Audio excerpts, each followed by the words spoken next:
Swasthya Sathi card থাকলেও মিলছে না চিকিৎসা। এবার বড় সিদ্ধান্ত নিয়ে নিল রাজ্য সরকার। তাই বড় সুবিধা পাবেন রোগীর পরিবারেরা। আপনি যদি স্বাস্থ্যসাথীর সুবিধা পান তাহলে এটা জানা আপনার বড্ড দরকার। হাসপাতালে রোগী ভর্তি হতে গেলে পাবেন এই সুবিধা।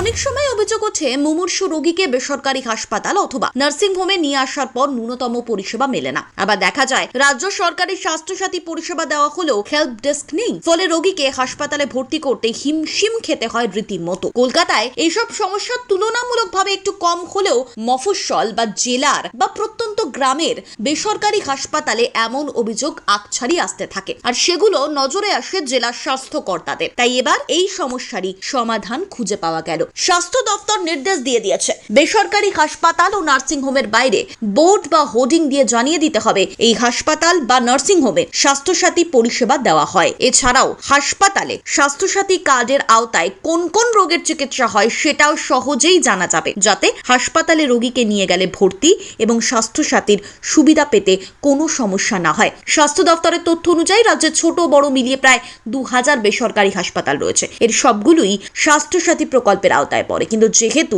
দেরিতে রোগীর পরিষেবার বকেয়া পাওয়া যায়, তাই বেশ কিছু ক্ষেত্রে দেখা গেছে স্বাস্থ্যসাথী প্রকল্পের আওতায় থাকা সত্ত্বেও প্রথম দফায় কর্তৃপক্ষ ওই সুবিধা দিতে অস্বীকার করে। আবার এই সংক্রান্ত হেল্প ডেস্ক অনেক সময় খুঁজে পাওয়া যায় না, যার ফলে রোগীকে হেনস্থা হতে হয়। তাই রোগীর হেনস্থা এড়াতে এবং নার্সিং হোম ও বেসরকারি হাসপাতাল ও স্বাস্থ্যসাথীর আওতায় পড়ে সেই বিষয়টি রোগীর পরিবারকে স্পষ্ট করে জানাতেই হাসপাতালের গায়ে লিখতে হবে স্বাস্থ্যসাথী পরিষেবা এখানে দেওয়া হয়। স্বাস্থ্য দপ্তর মনে করছে এর ফলে বেসরকারি হাসপাতালে ভর্তির সমস্যা অনেকটাই কমে যাবে। এবং সম্প্রতি রাজ্য প্রশাসন জানতে পেরেছে বহু বেসরকারি হাসপাতালে স্বাস্থ্যসাথীর সুবিধা থাকলেও আমজনতা সেখানে সুবিধা পাচ্ছেন না। এক্ষেত্রে স্বাস্থ্যসাথীর আওতায় থাকা রোগেও চিকিৎসাতেও টাকা দিতে হচ্ছে। এবারই এর বিরুদ্ধে পদক্ষেপ করছে নবান্ন। তাই স্বাস্থ্য দপ্তরকে নির্দেশিকা জারি করে দেওয়া হয়েছে যাতে সমস্ত হাসপাতালে ডিসপ্লে বোর্ড বাধ্যতামূলক করা হয়।